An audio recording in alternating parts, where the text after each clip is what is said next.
নমস্কার, তাপসী রান্নাঘরে সবাইকে স্বাগত। সবাই ভালো আছেন? আজকে আমি ঝিঙে পোস্ত করব, সোয়াবিন দিয়ে ঝিঙে আলু পোস্ত। তাহলে দেখুন আমি কিভাবে বানাচ্ছি রেসিপিটা। তো উনুনে কড়াই বসালাম। তো কড়াই গরম হয়ে গেছে, আমি প্রথমে তেল দিয়ে দেব। তো তেলটা গরম হয়ে গেছে, আমি প্রথমে পেঁয়াজগুলো ভেজে নেব। পেঁয়াজ আর কাঁচা লঙ্কা একসঙ্গে দিয়ে দিলাম। তো পেঁয়াজটা ভাজা হয়ে গেছে,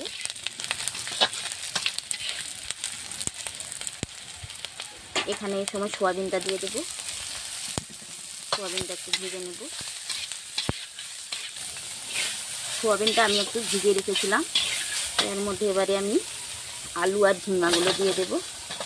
এটা খুব অল্প সময়ে তাড়াতাড়ি, যাদের অফিসে তাড়া থাকে খুব তাড়াতাড়ি এটা রান্না করা যায়, কোনো ঝামেলা ছাড়াই। তো এইভাবে একটু নেড়ে আমি একটু ঢাকনাটা দিয়ে দেব, তারপর আবার ফিরে আসবো। তো ঢাকনাটা খুলে এবারে আমি একটু লবণ দিয়ে দেবো, স্বাদ মতো লবণ দেবো। লবণটা দিলে ঝিঙে থেকে একটা জল বেরোবে, তাহলে তাড়াতাড়ি সিদ্ধ হয়ে যাবে। আর যেহেতু পোস্ত দিচ্ছি, অল্প হলুদ দেবো, কারণ বেশি হলুদ দিলে পোস্তর যে টেস্ট সেটা চলে যায়, সেই জন্য একটু অল্প করে হলুদ দিচ্ছি। তো এইভাবে নেড়ে আবার ঢাকনা দিয়ে দেব।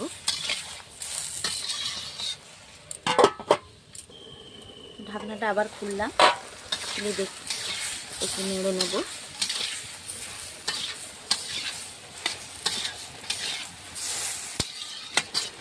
জলটা মরে গেছে, ঝিঙের জলটা মরে গেছে। এই সময় তার মধ্যে জল অ্যাড করে দেব।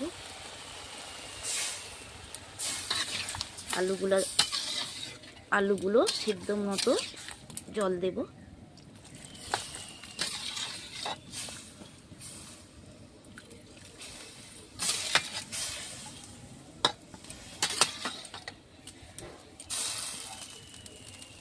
আবার ঢাকনা দিয়ে দেব। তো ঝিঙে পোস্তর জন্য আমি এখানে পোস্ত আর সামান্য সরষা দিয়েছি। সরষা যদি কেউ না দিতে চান তাহলে পোস্ত দিয়েও এটা করতে পারেন। তো এটা আমি পরে নামানোর সময় দেব, দিলে খুব ভালো লাগবে খেতে। তো ঢাকনাটা আবার খুলবো, খুলে দেখবো আলুগুলো সিদ্ধ হয়েছে নাকি। তো আলুগুলো সিদ্ধ হয়ে গেছে। এই সময় সেই মশলাটা দিয়ে দেবো, সরষে আর পোস্ত পেস্টটা দিয়ে দিলাম। এটা ধুয়ে আবার একটু জল দিয়ে দিলাম।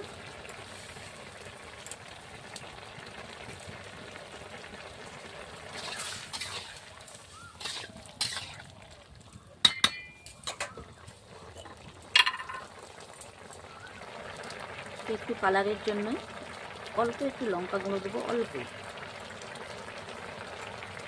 সবগুলো একসঙ্গে এভাবে মিক্সড করে,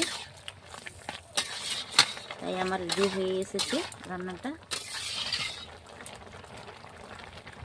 আর একটু ঢাকনা দিয়ে রেখে দেবো। তো ঢাকনাটা আবার খুললাম, হয়ে গেছে আমার রান্নাটা। দেখুন কত অল্প সময়ে হয়ে গেল আমার রান্নাটা আমার হয়ে গেছে। এবারে নামিয়ে নেব। দেখুন কি সুন্দর হয়েছে।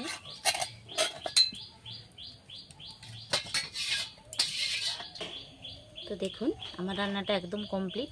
কত অল্প সময়ে ঝটপট বানিয়ে ফেললাম ঝিঙে পোস্ত, ঝিঙে আলু আর সোয়াবিনের পোস্ত। তো ধন্যবাদ, সবাই ভালো থাকবেন।